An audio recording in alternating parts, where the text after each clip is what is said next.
I found this new thing, and I've been able to take patients, children with Tourette syndrome, and turn them around. And nobody's been able to do that now. The primary way that doctors treat children with Tourette's is they put them on antipsychotic or anti-seizure medications, which changes their personality, but it does not affect what's going on with their body. And as I go deeper into this cavern of information that's available when you start to work in this realm, I've learned that it's the autonomic nervous system that's gone awry, that this skull on spine relationship, along with a dozen other things associated with the skull sutures, the way people breathe, hold their body, all these things relate to the malfunction or the loss of tone of the autonomic nervous system. And that's a very specific part of your nervous system. It guides the rest, digest, and heal phase of living and the fight, flight, or freeze phases of living. And in the normal person's life, if we were all normal and healthy, about 20% of the time you're in that, what we call autonomic sympathetic stage, and about 80% of the time in that parasympathetic phase, where the body is healing, resting, and digesting. When you're in the sympathetic phase, you cannot do those things. So by virtue of the parasympathetic nervous system being turned off, the sympathetic nervous system runs wild. It gets stronger and stronger. It's like a snowball rolling downhill. Anxiety builds in the body. All the symptoms of ADD, ADHD, things that are associated with Tourette syndrome are all there, right there in the analysis of what's going on with these people. And what people see is people blurting out swear words, vocal tics, and motor tics, right? They can't stay still. And like a caged animal, like a cat, will pace back and forth trying to get rid of that energy.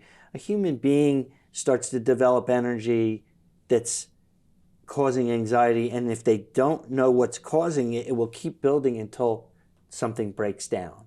And with the Tourette's children, the energy comes out as a verbal tic or a motor tic.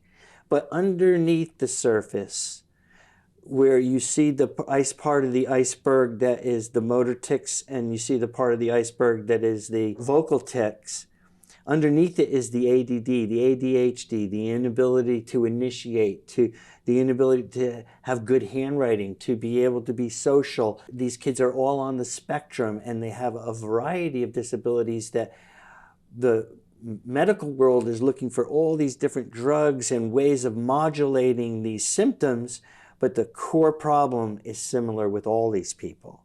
Central nervous system is not functioning right. There's some kind of insult to the central nervous system, and something needs to be added. The resonance, the vibration, the frequency in which the nervous system was working at is not conducive to health for that person. It's not the resonance that that person needs to be healthy. And so what we're modulating the person's frequencies or their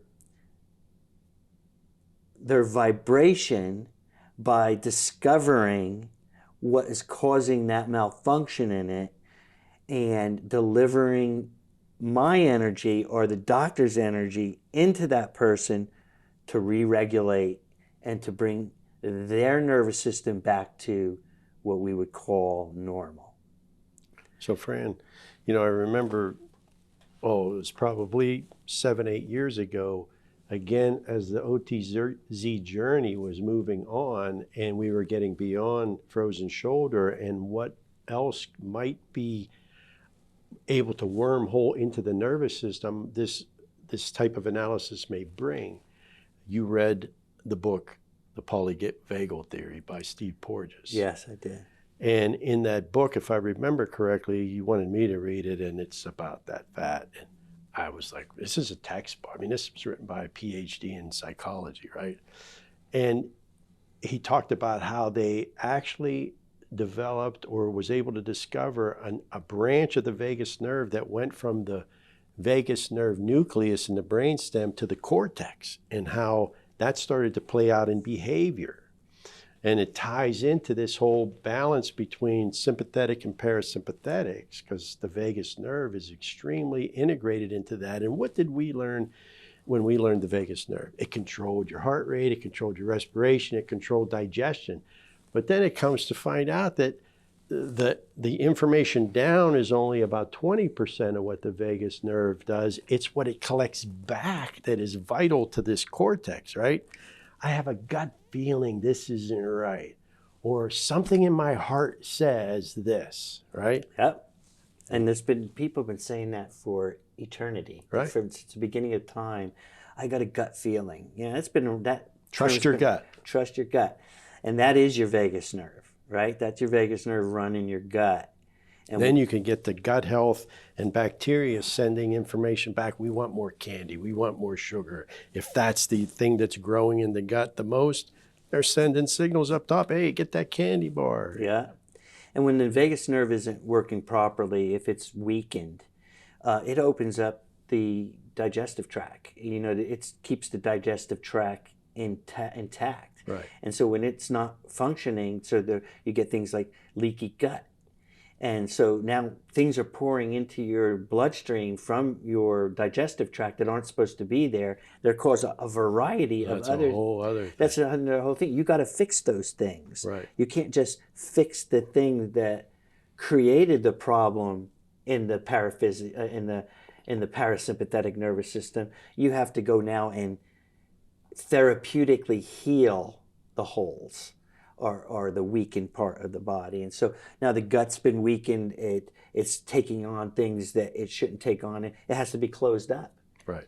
And the closure requires eating in a certain way, getting rid of certain habits, sleeping properly. You know, your rest, digest, and heal can work now, but now you got to work it. You couldn't sleep before, you got to start sleeping the right amount of time, going to bed the right amount of time, exercising properly so that it fuels tiredness, so that you can sleep properly, and righting the body and positioning the body and doing exercises that put the body in a position where it opposes gravity the most effortlessly it can, the way it's designed to work.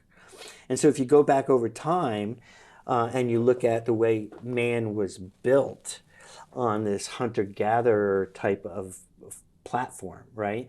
Archaeologists and scientists over the years have discovered that the hunter-gatherer would walk about 13 to 15 miles a day.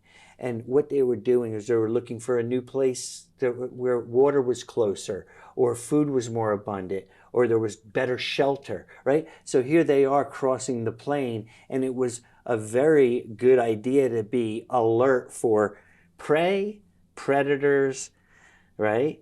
Those are two big things, right? And then food, water, shelter. And that's what they were all about, survival, right? So it was a strategy, a human strategy, to stand up tall, be able to look over the weeds, see far, develop a system of, this is the direction I'm going in, walk in that direction for 5 miles, route around for another place to stay, food and different things like water, and then turn around and come back to your spot where your clan was.